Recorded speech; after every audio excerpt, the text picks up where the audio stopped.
Ma conception de la reconnaissance de l'astrologie n'est pas celle de la plupart des astrologues.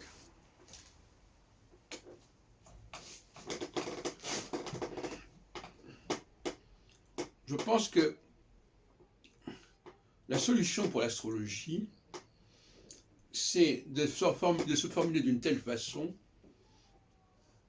qu'elle soit intellectuellement compatible avec d'autres disciplines. Toute solution qui enferme l'astrologie dans un discours complètement particulier est suicidaire au niveau de la reconnaissance et de l'intégration de l'astrologie.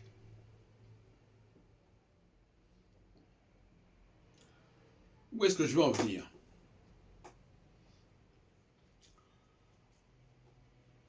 Vous savez que mes études ne se limitent pas à l'astrologie, qu'elles s'intéressent notamment à la sociologie et à la question de l'immigration, à la question des luttes de classe, etc.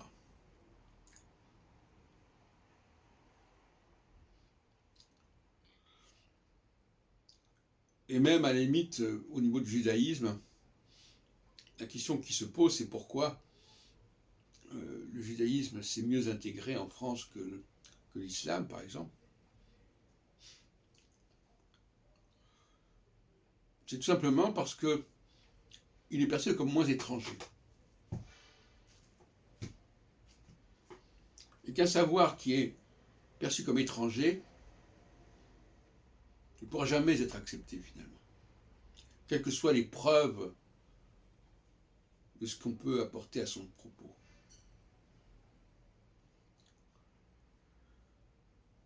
Comme dit le proverbe, quand on veut se débarrasser de son chien, on l'accuse de la rage.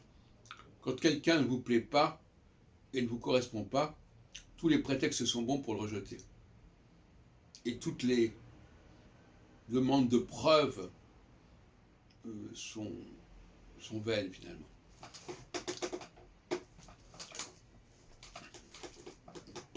Autrement dit, il faut surtout éviter le scénario de l'astrologue qui dit, écoutez, moi je sais, vous ne comprenez pas mon astrologie, mais je vais vous montrer que ça marche. Ça, c'est vraiment le scénario que je rejette totalement. Le scénario inverse, c'est, vous comprenez mon astrologie, donc je n'ai pas besoin de vous montrer que ça marche. Donc c'est inverse. C'est pourquoi d'ailleurs Nicolas est allé un peu dans cette direction.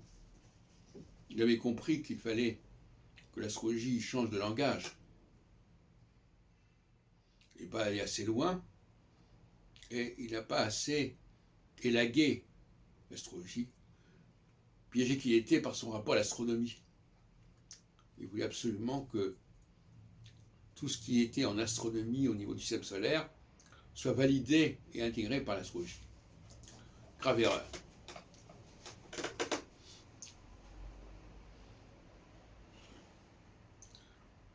On comprend très bien que dans un ensemble de facteurs, un facteur émerge et qu'on en choisisse un et pas les autres. Ça n'a rien de choquant. Point de vue technique, ça n'a rien de choquant. Si je veux construire quelque chose, je n'utilise pas tous les matériaux existants. J'en choisis certains et pas d'autres. C'est tout simplement ça. Donc croire que l'astrologie ne serait pas reconnue parce qu'elle ferait des choix et qu'elle n'utiliserait qu'une seule planète, c'est un leurre. Au contraire, ça la rend tout à fait acceptable et abordable.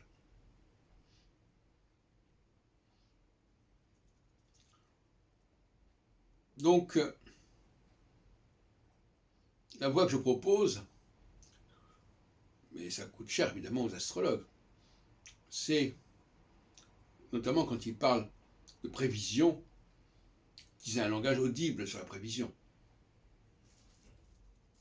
Alors, Jean-Pierre Nicolas a proposé le recours à un langage philosophique, représentation, existence, transcendance, etc. Et je crois qu'en effet, d'une certaine manière, la solution passe par cette espèce de,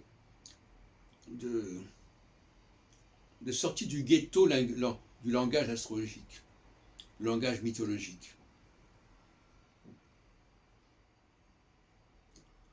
Et il avait compris que l'astrologie utiliserait un langage commun avec d'autres disciplines, elle aurait beaucoup moins à se prouver, à se démontrer.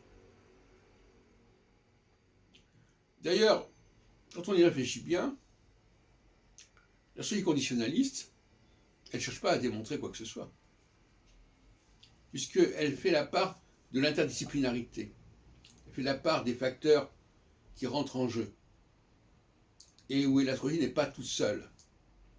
Donc, à partir du moment où elle n'est pas toute seule, ça veut dire que la question n'est pas de démontrer son existence.